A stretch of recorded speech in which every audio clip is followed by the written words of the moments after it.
When I talk about the animation studio called Xilam, most of you would probably think of one of their more popular shows like Ogie and the Cockroaches, Zig and Charco, and probably Space Goof to an extent, which is where these memes came from. Don't pee on the floor, use the Commodore. Do you know the difference between a wimp and a man like me? Your mama.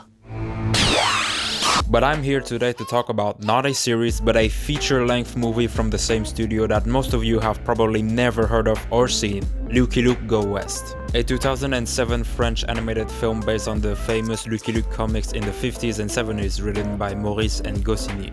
And for the record, this is not the first time Xilam has been involved in making things of the Lucky Luke franchise. They have a Rent-en-Plan series and also a Dalton show.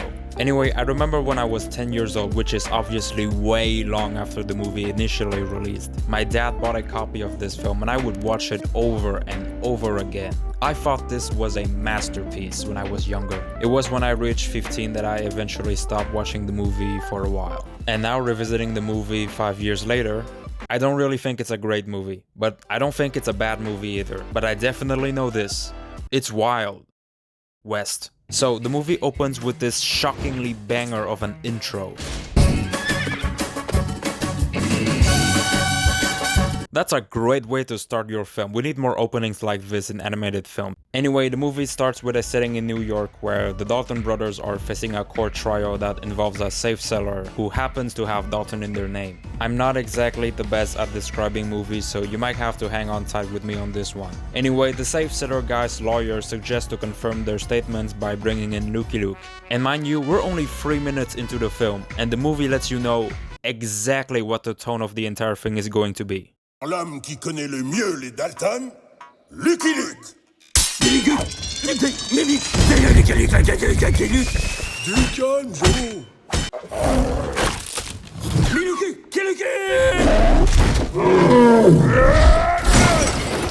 This movie is batshit insane. It has guns, murder, racist stereotypes, cartoon physics, jiggle physics, a song literally about sex, Star Wars. It's a 2000s French animated movie, they really don't give a shit. So after Joe just commit first degree murder, we get introduced to our protagonist Lucky Luke, the fastest draw in the West. Lucky Luke goes to see his horse Jolly Jumper. He announces that they're heading to the New York court so they would need to dress fancy. And it's the animators just showing how much they're inspired by Ren and Stimpy. Minimum d'efforts vestimentaires. Meanwhile, the Dalton brothers are still in jail, with Joe wishing for a gun so they can escape, and that's when Avril randomly shows his older brother his own gun made out of soap which he sculpted himself. Some of these frames deserve to become a reaction image. Moi je trouve qu'il ressemble beaucoup au modèle. Modèle? Celui que Ma a caché dans la torte au clafoutis qu'elle nous a envoyé. Anyway, Avril eventually reveals that he actually hid a real gun this whole time. The reason being purely to fabricate a gun made of soap based on the original model. This pisses Joe off and causes him to violently attack and physically abuse his own little brother Avril. And that's their whole dynamic in the entire film. I'm gonna get back on that later. So after Joe shoved the soap gun inside Avril's mouth and tried to choke him doing that as implied by the film, we get back to the courtroom and Joe threatens to shoot everyone, causing people to panic and flee. And I have to say, the voice acting for Joe is pretty damn good. Allez, tout le monde dehors! Qu'a-t-il dit? Il a dit tout le monde dehors! Ou il vous descend pour se calmer les nerfs, c'est clair? Lucky Luke sees people panicking and of course rushes inside the courtroom. The Dalton brothers escape, they cause chaos on the street. Joe kicks a dog, which just shows you how much of a piece of shit he is. We jump back to Lucky Luke and Jolly Jumper trying to track down the Daltons. There's a quick Superman reference, it's kind of fun. Meanwhile, the Daltons are still running around the streets. It's kind of weird that people here are not panicking at all, but whatever. They came across a gun store. Yeah, this movie has no problems showing guns, by the way, it's awesome. Ouais, mais t'as vu les prix, Joe? C'est pas donné. Va falloir qu'on braque une banque pour se les payer. Procède par ordre.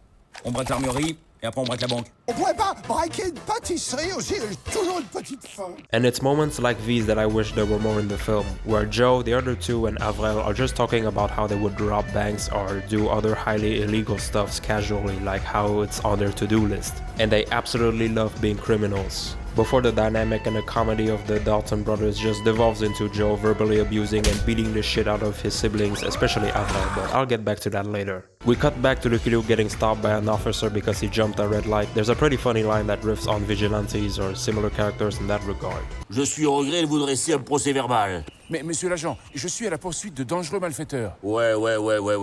Ils disent tous ça. Mais je vous emmerde, mon petit vieux. We immediately jump back to the Daltons. This movie is very fast-paced. There's a fun little visual gag here. Des banques? Plein de banques?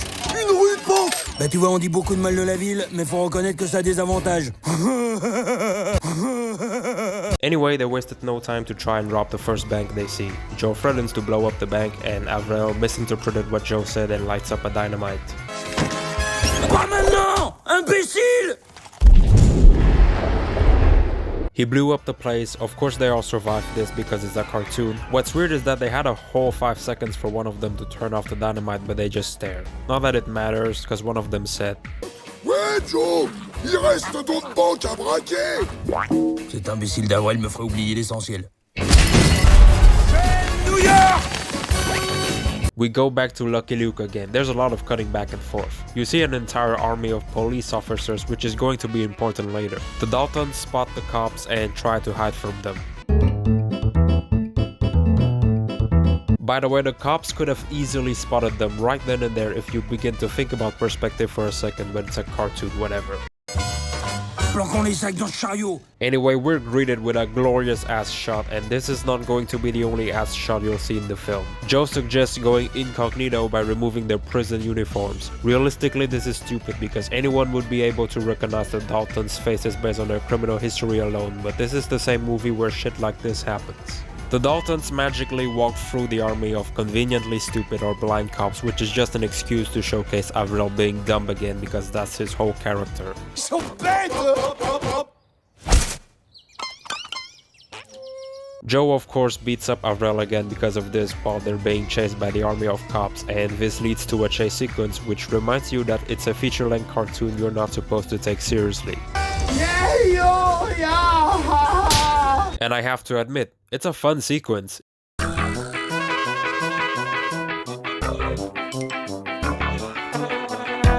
It's chaotic, it's very stupid, and it's earnest about it. It's like a Looney Tunes type of sequence with how much they defy the laws of physics and logic.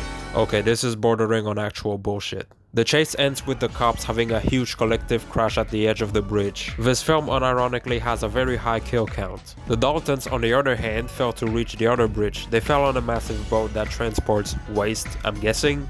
Hey man, y a des gens pour le ramassage des monstres. J'ai eu un début de journée plutôt difficile. We just quickly cut back to them returning to this one spot where they hid the money bags in a white wagon. And that's when they discover that the place is filled with a lot of wagons. Also, if you haven't noticed already, I'm talking about the entire film, so it's full of spoilers. If you want to see the film, then go watch it. I recommend French audio with English subtitles. If you don't care for spoilers, then stick around. We finally get to see Lucky Luke facing the Daltons. He drops a pretty hard line that only works in French. Je vous rends vos fringues, mais vous me donnez vos flingues. Tu veux nos armes, cow-boy? Viens les prendre. This is peak Western fiction, just watch.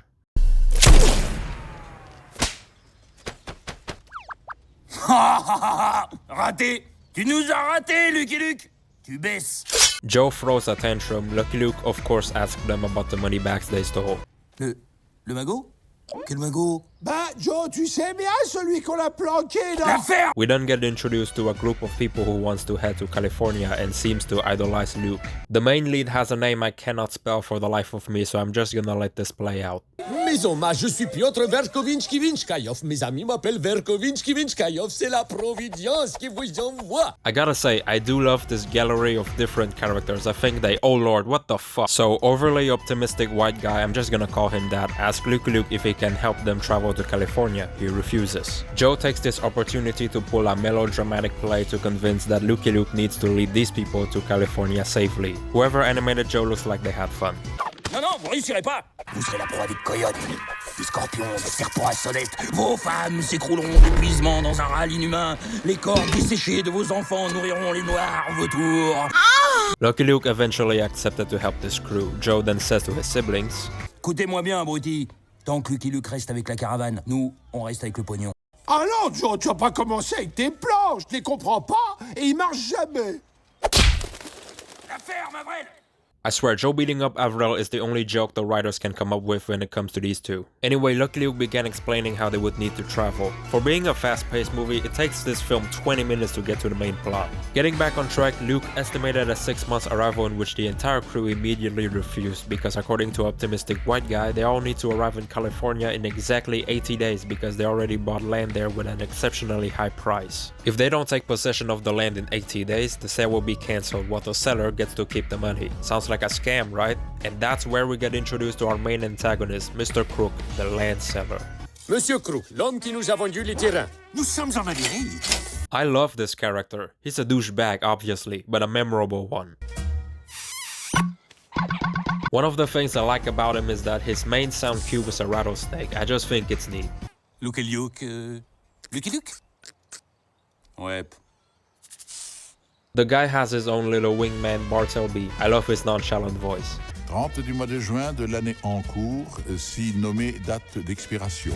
He all reminds the crew of the deal and it obviously worries them. Because of this, Lucky Luke decided to change plans and go for a more dangerous, albeit faster path, which seems to satisfy everyone. Why? Because of this guy. On y arrivera, Lucky Luke. Et vous savez pourquoi? Parce qu'on pense positif. Et quand on pense positif, on ne pense pas négatif. Very complex character motivation. They all get ready at dawn and they all head west. Roll credits. No!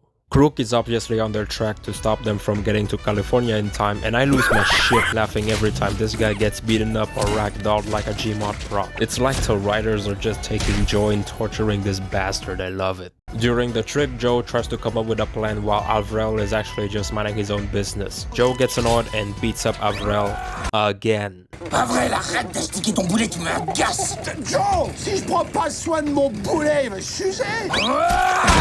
C'est la cervelle que tu devrais t'astiquer, crétin des rocheuses. Okay, I'm just gonna talk about it now. This whole running gag of Joe beating up Avril because he's stupid, it kind of gets old. I get it, Joe's an asshole, he's short-tempered, and Avril is dumb, so obviously that gets on Joe's nerves, and this is a cartoon. It's not supposed to be serious. Except when this is the only joke they can tell about the dynamic of these two, it stops being funny after the 5th time. But that's just me. So the guy who's in charge of the Daltons wagon, they got a really unique way of censoring him. Allez! Mes sacrés de mules! Then you have the conventionally attractive teacher who's obviously put off by that. Understandably so. There's the Undertaker who actually does nihilistic humor well. F you, Luma from Mario movie. Eh, les Dalton, profitez-en, c'est les soldes. Si vous mourrez tout de suite, vous avez droit à 2 enterrements pour le prix d'un. There's this chill Barbara guy, he's kind of neat. Suddenly one of the wagons blew up. Racist Chinese stereotype character of course survives this. He says that he apparently confused pepper with gunpowder and assumed that it was his own mistake. Faut-il avoir la cervelle d'un colibri étourdi pour ranger de la poudre dans un pot de poivre alors que c'est explicitement marqué? But obviously we know what's up. Il ne vous vient pas à l'idée qu'une certaine personne a tout intérêt à ce que vous n'arriviez jamais en Californie? Jamais? Crook. Vous parlez de Crook? Allons! Mais il ne ferait jamais une chose pareille. C'est un honnête homme. The Russian guy's exaggerated optimism is honestly just the laziest excuse I've seen for a movie to get its main plot moving. And the fact that no one else in the crew at all seems to suspect Crook. This guy is sneezing loud as f***. You guys could hear him from there. Anyway, Lucky Luke stops for a moment and tells everyone to form a circle. These guys could talk French in the entire movie and yet they don't understand what the hell a circle even is. Although Jolly Jumper says a line that again is pretty funny if you know French. Mettre en cercle des gens qui ne tournent pas rond. Ils ne doutent de rien. We then get to a very necessary scene where everyone gets naked and takes a shower. The movie decides to do this very random side plot involving Jolly Jumper and a female horse named Louise. It gets brought up like only 3 times throughout the entire film, but they did gift us with this amazing close-up. I'm not the best judge of horses, so I'll wait until an expert gives their opinion on this. After that we get to probably one of the most memorable scenes of my childhood.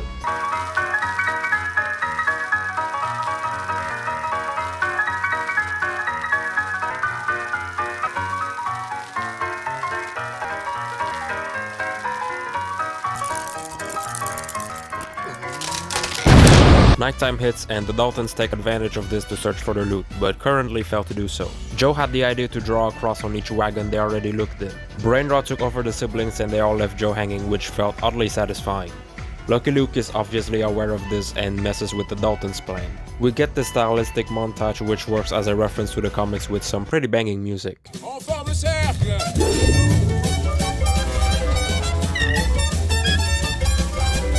Oh, and the writers made sure to let you know that Avril gets beat up once again in case you somehow forgot. Anyway, they reach Missouri. Russian guy dips himself down the water for no apparent reason. Crook made a deal to buy alligators from Zack Scott Games. He kept asking him if he wants elephants. Vous êtes sûr que vous ne voulez pas un éléphant avec?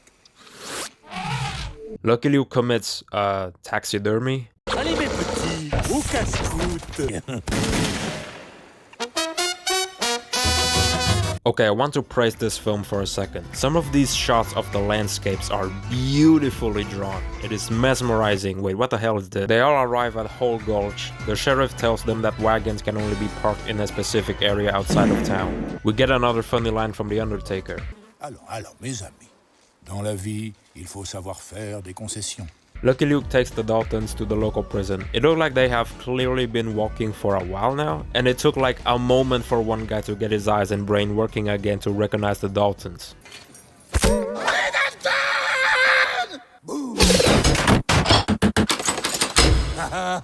You know, as bloated and as flawed this film feels at times, they somehow managed to make me feel like Lucky Luke and the Daltons have a believable established rivalry with some lines and body language alone. D'autre part, je dois reconduire ces 4 crétins au pénitencier. Comment, cowboy? Vous allez passer une petite nuit dans la prison locale, ça vous dit? Comme ça, au moins, vous ne perdrez pas les bonnes habitudes. Ça fait plaisir de revenir chez soi. Something a movie like this could do, and yet Despicable Me 4 could not, which has like 10 different side plots and a villain that only interacts with Gru at the beginning and at the end of the movie. Crook and his wingman, mostly his wingman, came up with a plan to help the Daltons escape to distract Lucky Luke. We'll get back to that later on. We then meet another comic relief character, a dog named Rontonplan, who's a pretty popular character in the franchise because he's known as the dumbest dog in the West. C'est Clint Eastwood. Je te mets la papate.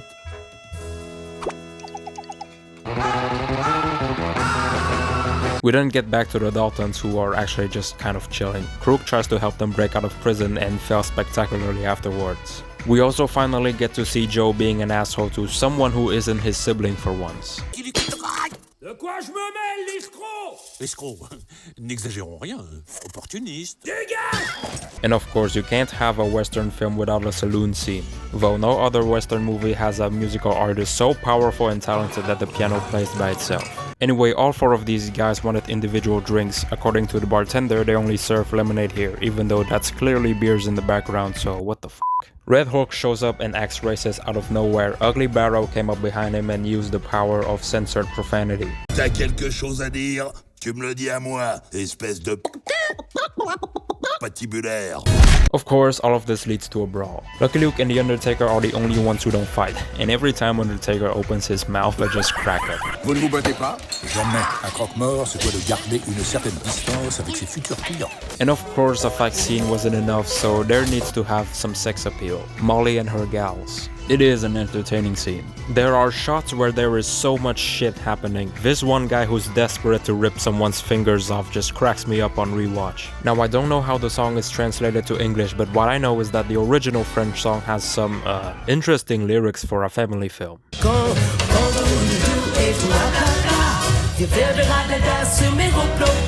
The not so subtle lyrics are basically about tit f***ing. Not that I even mind, I like tit f***ing. It's just, it's pretty crazy. But you know, it's French, they don't exactly give a f***. There are times where the animation in this film would be really good, like Disney levels of fluid. Yeah, it's a scene with sexy characters, so of course they would put the extra effort, but smooth animation is smooth animation nonetheless. This ass shop walked so that the substance could run. Oh, and of course, you can't end a scene like this without a final innuendo. Mais avant, on lève tes bottes, monsieur. By the way, they all end up joining the crew to head to California, just because. Molly does contribute to a plot detail later on. Rontonplan sees them passing and decides to run after them as well. This movie is proof that the humans in this universe are made of rubber, because this old guy should be dead by now. Crook is planning to help the Daltons escape against their will again. I love it every time this guy experiences pain. He sneaks under their wagon and puts a gun inside. He then gets crushed by 10 wagons even though he could just easily crawl in the middle to avoid the wheels. Even then, normally someone out of 30 of these people should have at least checked what's suddenly making their wagon bump. Also, Lucky Luke wasn't there for some reason. Avril ends up taking the gun first. Next we get to see Avril bonding with Rantanplan, which is a nice moment. What I like is that people generally are pretty nice to Avril or think he's just weird at worst, but never once treated him as a monster cause the guy is so chill and harmless. We also get a very brief moment where Avril reflects on how people treat him and how Joe treats him. Le problème c'est qu'ils nous prennent jamais au sérieux. Même Joe. Surtout Joe. I wish there was more, but I appreciate it nonetheless. Rantanplan wants to jump into Avril to prove his affection, but he jumped into a wagon instead cause he's a dumbass. And this specific wagon happens to contain the loot. Avril takes them and then does whatever the hell this is. And apparently no one even notices Avril looking like this unless they only pay attention to his ball, but I doubt it. Later on, Avril tried to tell Joe, but he asked him to shut up and insist on searching the wagons. A bunch of dudes are suddenly going out to act like a bunch of horny creeps. They all deservingly get beaten up by their wives after. The Daltons gave absolutely zero f***s to these women. They are on a mission. One of the Daltons get dragged because he let a woman borrow his balls to probably whack her husband for gooning. I genuinely don't know how to rephrase what I just said in a more coherent way. I'm just glad it wasn't Avril. Side note, this is gonna sound like me bitching, but whatever. So we have like 4 very attractive woman characters in this film. 5 actually, cause honestly the teacher can get it. Point is, these women stand out from most of the characters. Cool, I love hot women, but it would be kinda nice to have a balance cause almost all of the men in this film look ugly as f***, with the exception being Lucky Luke, and I don't know, unless some of you in the comments have some hear me outs, I'm gonna guess it's Avril. I totally get it if you think that this is such a nothing complaint, and I'm not even bisexual, but like, guys, give something for straight women too, come on, what are we doing here? Going back, Joe soon realizes that all of the crosses have been erased. He gets pissed while Avril is still completely nonchalant about this. I just love this guy. Quelqu'un a effacé les 3! Lucky Luke! Ça peut être que Lucky Luke! Also, amongst the guys who have been beaten, the barber Pierre and Piotr haven't got any injuries at all. I don't think they were in this shot either, which made me believe that they did not layer the saloon dancers at all. They're not even married either, it seems, so props to those two for being respectful kings. Joe won't stop beating his own head, and I love how his siblings and even Avril look sick of it. The crew will soon cross the deadly desert of death that kills. I'm not making that up, it's actually the name of it. Vous avez l'air soucieux, mon ami.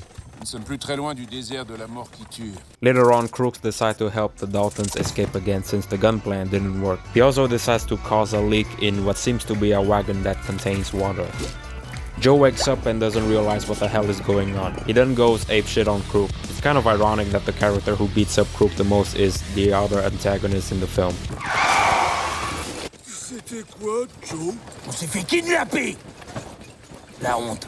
This transition kind of goes hard actually. Lucky Luke only discovered this during the morning, which means there isn't much water left. Everyone of course suffers because of this except from the comic relief dog. He even needs a scorpion at one point. Oh yeah, what did I say about the Jacob physics in this film? The crew all takes a rest to eat some food and drink not much water. I'm obviously not gonna let the blatant racist stereotypes of the Mr. Tank character slide, but at least I'm happy that he's the main cook of the film and no one ever once refused to eat his food. They just went along with whatever the hell he has in store. Cactus au gingembre, cactus aux 3 parfums et cactus aux champignons noirs. Bon ben, allons-y pour le gingembre alors, hein? Joe takes this opportunity when everyone's miserable to turn their backs on Lucky Luke and spread misinformation basically. Luke could honestly see Joe from there, but it's funnier to think that he knows but he just doesn't care cause Joe sucks. He doesn't even react when the crowd boo him for a brief moment. Very convenient plot device needed Avril to act silly for an entire minute. This is the scene where you can tell it's made by the same team behind Ogage based on the animation alone.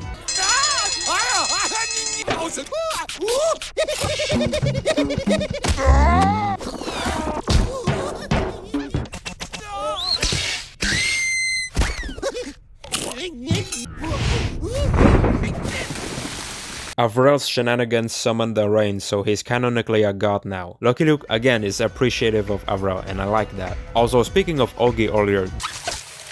Hey, ça va, Roger? J'ai été enlevé par des extraterrestres. Ils étaient 5. Dude, when I saw this as a kid, it was my Avengers Endgame. Because clouds in this universe seems to have conscience, so one of them came and struck Crook. Anyway, they arrived at Crazy Wolf's territory. Lucky Luke warns everyone to not start any fire, but obviously Crook is still determined to do what it takes to get this crew in deep shit. I do like the detail of him still being in a terrible state like he was last time. A bit of consistency. The Native Americans saw this and prepare an attack. It's a cartoon, so there are numerous jokes made here that just feel like random humor, but I do wonder how the hell did they get that car. Lucky Luke pulls an reverse card and surrounds the tribe instead and turns this territory into Soviet Russia. Crazy Wolf, the leader, wants to negotiate and will only let the crew go if they have scalps. Pour une fois qu'on a des scalpes sous la main, on ne les laissera pas s'en aller. Je reviens. That's when Pierre comes in and donates all the hair units he has. This man is truly an MVP. Crazy Wolf invites all of them to their village. So they just all chill there, and the tribe has their own sorcerer who can predict the future. The teacher calls this a bunch of hooey and immediately changed her mind after the sorcerer just ratioed her with pop culture references. French family films have a weird obsession with referencing Star Wars because it happened in Augie once and it happened like twice in the Asterix films as well. I call them family films even though one of the Asterix films has a sex scene, but French people couldn't care less. Editor's note, the sex is implied and the scene cuts before the sex even happens, but it's still pretty wild to show this in a PG movie. Not that I complain though, I'm a college student now. So there's only the bridge left, then they would finally arrive in California. Joe comes up with a final plan to find the loot and take down Lucky Luke. Avril is still trying desperately to tell Joe, but we obviously know where that's heading.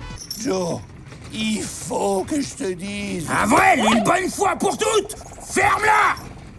Commence à doucement me faire chier celui-là. Avril is scared shitless because he expects Joe to beat him up. He isn't even doing anything to annoy Joe in this scene, but of course Joe beats him up anyway. I mean, you know, at this point you just know if Joe is a full-on asshole, which is the whole joke, and I just roll with it. Crook's last resort is to blow up this bridge, and he makes business with Zack Scott Games, and probably for the last time. Ça ne vous intéresse toujours pas, l'éléphant? Non, je ne veux pas d'éléphant. Je n'aime pas les éléphants. Je déteste les éléphants. J'exècre les éléphants.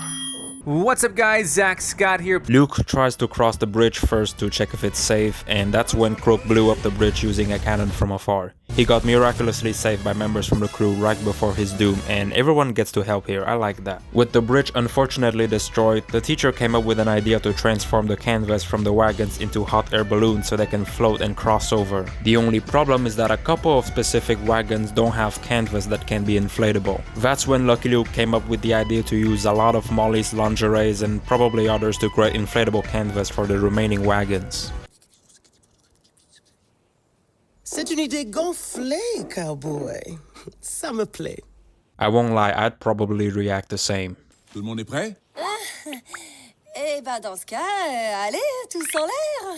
They start fucking. All the wagons float and only start going forward when Piotr says let's go because cartoon. There's a joke about Joe being afraid of heights. It's rather interesting. While Crook was partying and being almighty and shit, the crew arrives at California and no one's wondering why Crook is acting so strange and losing his shit, but whatever. They all celebrate, they all clap each other's hands. It's kinda nice to see Ugly Barrow and the teacher kind of getting along. The twist is that the lands they paid in advance ends up being this dump. It's a mine shaft actually. They all realize that they've been scammed and it really took them 80 days. C'est du marketing, voilà tout. Négatif. Vous êtes négatif.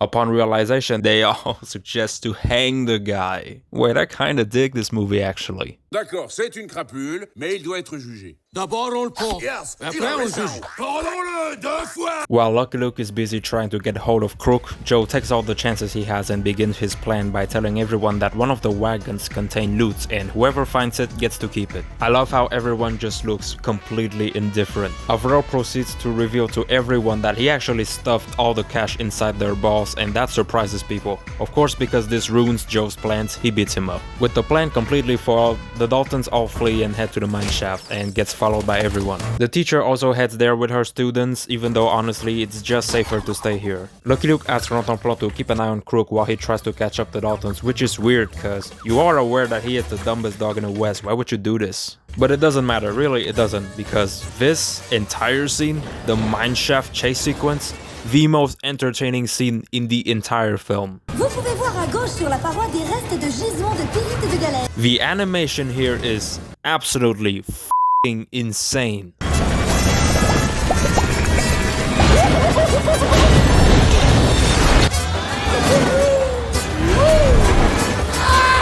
It is so batshit and chaotic while everyone is just trying to get the Daltons since their legs are attached to their middle balls containing the cash. Realistically, of course, there would be a lot of bloodbath and carnage if their bodies weren't so stretchy. I mean, just look at this shit.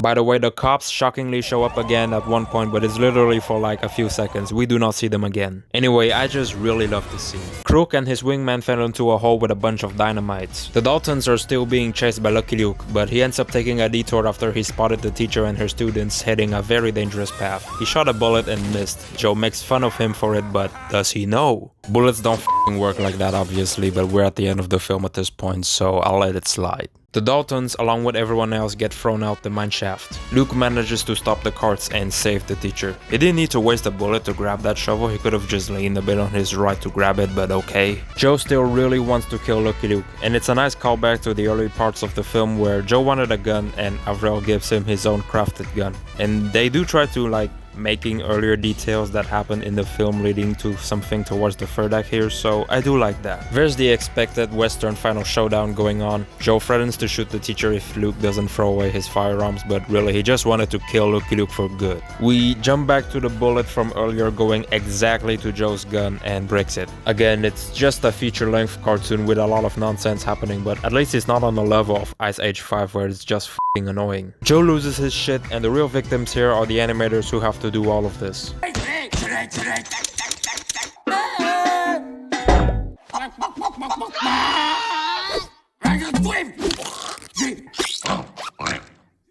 Mon cul, c'est du boulet.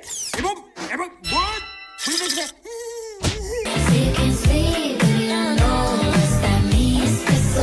The teacher just kicks Joe's ass because she was getting tired of him. I don't know why she didn't do that earlier, but it was cool to see her in action nonetheless. Crook shows up and lights up a dynamite. Oh, vous êtes touchant, vous savez, ce côté vieux héros conservateur, gna gna gna gna, je vais punir les méchants.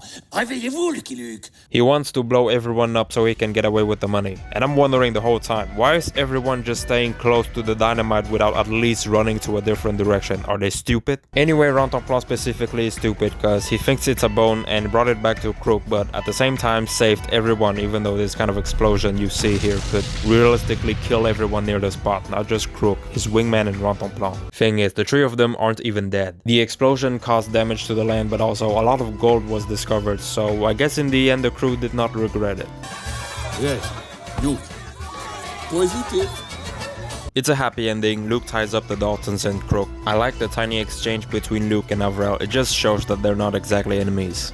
Fuck you, you're cool, and fuck you, I'm out. Piotr and a few notable members of the crew wanted Luke to stay and offer him a position, but they all have different viewpoints and they all argue.